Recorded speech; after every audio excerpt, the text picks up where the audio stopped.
इसका आंसर सिर्फ आप ऑप्शन से ही दे सकते हैं, आपको इस प्रश्न को सॉल्व करने की आवश्यकता नहीं है। आप सिर्फ ऑप्शन से ही इस प्रश्न का आंसर दे सकते हैं। कैसे दोगे, ध्यान से समझिएगा।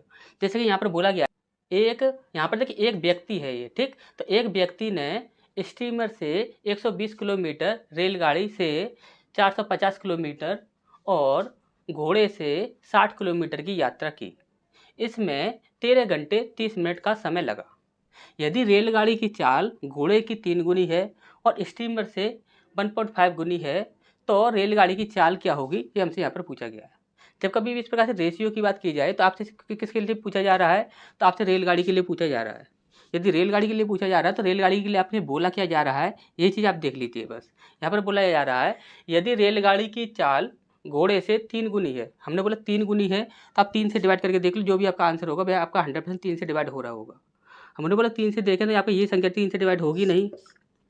इसको देखते हैं तो ये भी संख्या अभी 3 से डिवाइड होगी नहीं, और इसे देखें तो ये भी 3 से डिवाइड नहीं होगी। 3 से सिर्फ एक यही ऑप्शन है, यही आपका डिवाइड हो जाएगा। आप बोलोगे सर यदि यहाँ पर ट्रेन की बात की जाए तो ट्रेन के लिए सिर्फ इतना नहीं बोला जा रहा है, आगे भी आपका कुछ बोला जा रहा है। जैसे यहाँ पर बोला गया है कि यदि रेलगाड़ी की चाल घोड़े से 3 गुनी है, हमने बोला घोड़े से कितनी है, 3 गुनी है।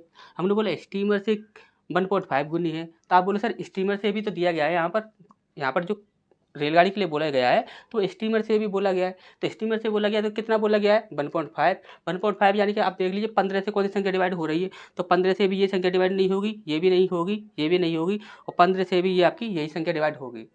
अच्छा समझ आ गया होगा। नेक्स्ट क्वेश्चन में क्या करना है उसे देखते हैं।